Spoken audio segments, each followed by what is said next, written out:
इस वीडियो में हम लोग देखने वाले हैं फंडामेंटल ऑफ केमिस्ट्री के मोस्ट इम्पॉर्टेंट टॉपिक, वो भी चैप्टर वाइज कौन कौन से टॉपिक इम्पॉर्टेंट है वो आज इस वीडियो में हम लोग डिस्कस करेंगे। तो सबसे पहला चैप्टर है molecular polarity and weak chemical forces. इसमें जो मोस्ट इम्पॉर्टेंट टॉपिक है वो है रेजोनेंस एंड रेजोनेंस एनर्जी। ये जो टॉपिक है काफ़ी इम्पॉर्टेंट है, इसे आप सबसे पहले इस चैप्टर में तैयार करेंगे। इसके बाद दूसरा जो है टॉपिक है वो हाइड्रोजन बॉन्डिंग। तो आपको हाइड्रोजन बॉन्डिंग पढ़ के जाना है और इसके टाइप्स को भी पढ़ना है और इसका कहाँ यूज़ है और इसका कहाँ अप्लीकेशन उसे भी देख लेना है। जैसे कि H2O लिक्विड होता है जबकि H2S गैस होता है, इसका रीज़न पूछा जाता है तो उसका रीज़न हाइड्रोजन बॉन्डिंग होता है। तो इस तरह के काफ़ी सारे क्वेश्चंस पूछे जाते हैं जो हाइड्रोजन बॉन्डिंग के कारण होते हैं। तीसरा मोस्ट इम्पॉर्टेंट टॉपिक है फजांस रूल। इसके एप्लीकेशन से क्वेश्चंस पूछे जाते हैं जैसे कि कौन ज़्यादा कोवेलेंट है, कौन ज़्यादा आयनिक है। इस तरह के क्वेश्चंस आपको कंपेयर करने के लिए पूछे जाते हैं, तो इस टॉपिक को भी आपको तैयार करना है।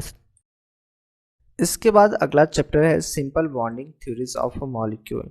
ये चैप्टर जो है काफ़ी इंपॉर्टेंट है एग्जाम पॉइंट ऑफ व्यू से, क्योंकि इसके अंदर जो है कई सारे इंपॉर्टेंट टॉपिक्स आते हैं, जिसमें सबसे पहला जो मोस्ट इम्पॉर्टेंट टॉपिक है इस चैप्टर का वो है वेस्पर थ्योरी। तो आपको वेस्पर थ्योरी को अच्छे से पढ़ के जाना है।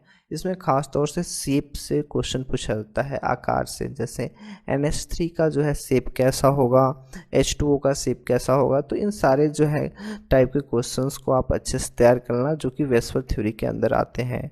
जो इसमें अगला मोस्ट इम्पॉर्टेंट टॉपिक है वो है मॉलिक्यूलर ऑर्बिटल थ्योरी। तो मॉलिक्यूलर ऑर्बिटल थ्योरी आपको पढ़ के जाना है और इसमें एमओ डायग्राम को अच्छे से पढ़ के जाना है, जिसमें O2 N2 O2 माइनस इनका एमओ डायग्राम बनाने के लिए आपसे कहा जाता है। और इसी चैप्टर में एक और मोस्ट इम्पॉर्टेंट टॉपिक आता है जो कि है हाइब्रिडाइजेशन।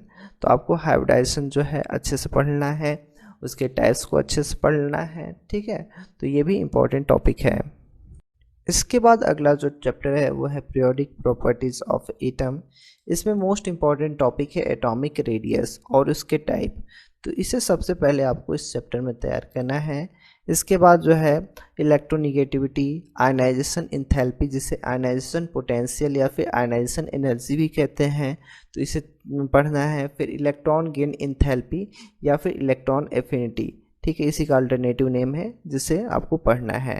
तो इन तीनों के जो है आपको सबसे पहले इनको पढ़ना कि ये क्या है, ठीक है, इनके डिफाइन करना इनको, और इनको कौन कौन से फैक्टर इनको अफेक्ट करते हैं वो जो है आपको तैयार करना है इस चैप्टर में, ठीक है। तो ये जो है दोनों टॉपिक इस चैप्टर में बहुत इंपॉर्टेंट है।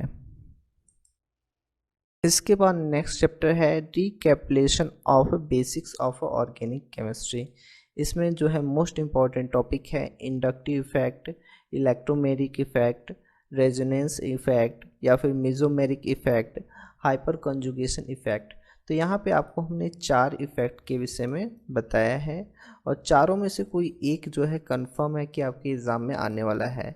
तो आप इन चारों इफेक्ट को अच्छे से पढ़ना, ठीक है। जिसमें से अगर चारों में बात करें तो सबसे ज़्यादा इम्पोर्टेंट हाइपर कॉन्जुगेशन इफेक्ट है, जिसका अलग नेम होता है no bond resonance, Baker Nathan effect. ये जो है सारे नेम हाइपर कॉन्जुगेशन इफेक्ट के हैं, ठीक है। तो इसे जो है इस चैप्टर में आपको तैयार करना है।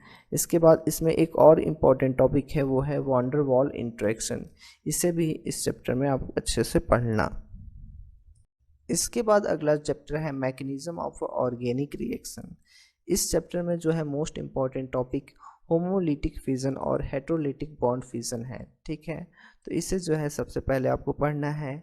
फिर इसमें आपको रिएक्शन इंटरमीडिएट्स देखने को मिलेंगे, जिसमें कार्बोकेटायन, कार्बोनायन, फ्री रेडिकल, कार्बीन्स, एरीन्स, नाइट्रीन्स।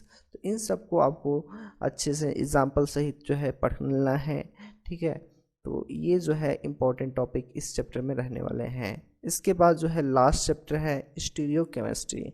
इसमें जो है नॉमेनक्लेचर से जो है क्वेश्चंस पूछे जाते हैं। DL नॉमेनक्लेचर हो सकता है, RS हो सकता है, EZ हो सकता है, ठीक है। तो इसे आपको पढ़ना है, जिसमें ये जो DL और RS जो है आपको पता है ऑप्टिकल आइसोमर के लिए निकालते हैं। EZ या फिर सिस ट्रांस जो है ये आपका ज्योमेट्रिकल आइसोमर के लिए निकालते हैं। इसके बाद मोस्ट इम्पॉर्टेंट टॉपिक है मॉलिक्यूलर कैरलिटी ऑप्टिकल एक्टिविटी। तो इसे देख लेना कि कैरलिटी कायरल मॉलिक्यूल कैसे होता है, कोई मॉलिक्यूल कायरल कब होता है, ऑप्टिकली एक्टिव कब होता है, इसके कंडीशंस को आपको अच्छे से पढ़ना है। फिर लास्ट मोस्ट इम्पॉर्टेंट टॉपिक है वो है मीजो कंपाउंड, इनेंशियोमर, डाइस्टेरियोमर कौन से कंपाउंड्स होते हैं, ठीक है, रेसमिक मिक्सचर क्या होता है, ठीक है। तो इन सारे चीज़ों को आप अच्छे से पढ़ लेंगे, ठीक है। तो ये रहा पूरे केमिस्ट्री में मोस्ट इम्पॉर्टेंट टॉपिक्स जिनके एग्ज़ाम में पूछे जाने की संभावना सबसे ज़्यादा है।